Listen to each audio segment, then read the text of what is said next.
यह कहानी है एक डरावनी रात की। किसी गांव में बंटी नाम का एक लड़का रहता था। वह परीक्षा देने के लिए गुजरात जा रहा था। ठंडी का दिन था, चारों तरफ से कोहरा छाया हुआ था। आमने सामने भी कोई नहीं दिख रहा था। पूरे 15 घंटे के बाद वह गुजरात पहुंच गया था। परीक्षा अगले दिन थी, इसलिए वह एक होटल में रहने के लिए सोचा। रात हो गई थी और कहीं भी उसके बजट में सस्ता होटल मिल नहीं रहा था। काफी ढूंढने के बाद उसे एक सस्ता होटल मिला। वह उस होटल में एक कमरा बुक करवाया और जब वह कमरे में गया तो देखा कि कमरे के चारों तरफ जाले लगे हुए थे। ऐसा लग रहा था कि यह कमरा काफी सालों से बंद पड़ा था और कमरे के अंदर का माहौल एकदम डरावना और सुनसान लग रहा था। लेकिन उसने ये सब नजरअंदाज कर दिया और होटल से खाना मंगवाया और खा पीकर सोने चल दिया। जब वह सो रहा था तो लगभग रात के 1 बजे के करीब उसे किसी के पायल की घुंघरू की आवाज सुनाई दी। वह रात थी। बंटी तुरंत नींद से उठ गया और जल्दी से खिड़की के पास गया, ये पता करने के लिए कि इतनी रात को किसकी पायल की आवाज सुनाई दे रही है और इस सुनसान रास्ते में कौन आधी रात को घूम रहा है, क्योंकि वहां होटल में बंटी और मैनेजर के अलावा कोई भी नहीं था। तो ये फिर किस औरत की पायल की आवाज सुनाई दे रही है। बंटी खिड़की पर काफी देर तक खड़ा रहा लेकिन उसे कोई भी नहीं दिखाई दिया। फिर उसने अपने कमरे से मैनेजर को फोन किया और उसे बताया कि मुझे इतनी रात को कब से किसी की पायल की आवाज सुनाई दे रही है। आपको भी दे रही है क्या? मैनेजर ने कहा कि सर ऐसी कोई बात नहीं है, आपको हवा से ऐसा लग रहा होगा। वैसे भी ये जंगली इलाका है, यहाँ पर तो हल्की हवा भी तूफान के जैसी लगती है। आप सो जाइए, ऐसी कोई बात नहीं है। बंटी मैनेजर की बात पर भरोसा करके फिर से सोने चला गया। कुछ देर बाद उसे दोबारा वही पायल की आवाज पहले से भी ज्यादा तेज सुनाई देने लगी। इस बार उसने अपने कमरे का दरवाजा खोला और सीधा होटल के बाहर देखने के लिए चला गया। जब वह बाहर आया तो देखा कि एक काफी लंबी औरत है जो सफेद साड़ी पहनी हुई थी। उसके काफी लंबे बाल थे और चेहरा ढका हुआ था।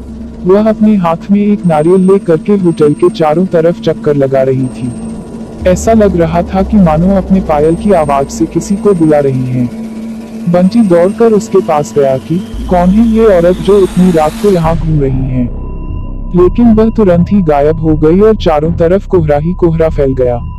बंटी भी थोड़ा घबरा गया क्योंकि जिस औरत को वह सामने से देखा था अब वो नहीं दिख रही थी। बंटी अपने होटल में वापस जाना चाहा लेकिन फिर उसे दोबारा पायल की आवाज सुनाई देने लगी। बंटी अब उसे ढूंढते हुए जंगल की ओर जाने लगा। चलते चलते वह अपने होटल से इतनी दूर आ गया उसे पता ही नहीं चला। फिर उसने उस घने जंगल में कुछ ऐसा देखा कि उसका दिल दहल गया। उसने देखा कि उस औरत ने एक पीपल के पेड़ के नीचे 5-6 लाश रखी थी और बारी बारी से एक एक को नोच नोच कर खा रही थी। उसका मुंह खून से लथपथ था और चेहरा भी एकदम डरावना था। बंटी जब ये सब देखा तो उसके पांव तले जमीन खिसक गई। ये सब नजारा देखते ही उसे डर के साथ साथ रोना भी आने लगा कि वह चुड़ैल अब मुझे भी मार देगी, क्योंकि अपने पायल के आवाज से यहाँ तक तो मुझे लेकर आई है। लेकिन उसने हिम्मत से काम लिया और हनुमान चालीसा पढ़ते पढ़ते धीरे से वहां से भाग गया ताकि भूत उसे देख ना ले, लेकिन भूत तो भूत होते हैं। बंटी जैसे ही वहां से भागने की कोशिश किया, वो चुड़ैल अचानक उसके सामने आ गई और उसे इशारों से अपने अड्डे पर ले जाने लगी जहां पर उसने लाशें रखी थी। बंटी हनुमान जी जाप करके इतनी तेजी से वहां से भागा कि मानो जैसे उसके अंदर किसी की शक्ति आ गई हो। भागते भागते सीधा वह अपने होटल वापस आ गया। वहां थोड़ी देर रुका तो उसे एक आदमी दिखाई दिया। उसे देखकर ऐसा लग रहा था कि ये अच्छा आदमी है। वह बंटी के पास आकर बोला, अरे भाई क्या हुआ, तुम्हें इतना डरे हुए क्यों हो? बंटी ने सारा किस्सा उस आदमी को सुनाया तो उसने बताया कि भाई तुम बहुत किस्मत वाले हो कि आज तुम बच गए। वो भूत किसी को भी नहीं छोड़ती। और तुम इस होटल में क्या कर रहे हो? इसको तो बंद हुए काफी साल हो गए। बंटी जब उस आदमी का इतना बात सुना तो उसका डर कर मारे पसीने निकले लगे। फिर वह आदमी बताने लगा कि इस होटल में बहुत साल पहले एक लड़की के साथ 4-5 लड़के उसका भयानक तरीके से रेप करके मार दिए थे। लड़की तो मर गई लेकिन किसी को भी नहीं छोड़ी और जो भी रात के समय में इस रास्ते से गुजरता है सबको अपने कब्जे में कर लेती हैं और मार देती हैं। और कुछ दिन बाद इस होटल पर पुलिस का छापा पड़ा, तब से ये होटल बंद है।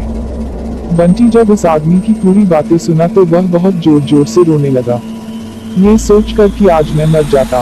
फिर वो आदमी बंटी को चुप कराया और बोला, चलो आज रात तुम मेरे घर रह लो, मेरा घर पास में ही है, डरो मत, अब मैं आ गया हूँ ना। बंटी उस आदमी को धन्यवाद किया और उसके साथ उसके घर चला गया और अपने आप से एक वादा किया कि आज के बाद वह भूलकर भी कभी अनजान जगह पर नहीं जाऊंगा। दोस्तों, आपको मेरी यह कहानी कैसी लगी मुझे कमेंट में बताएं।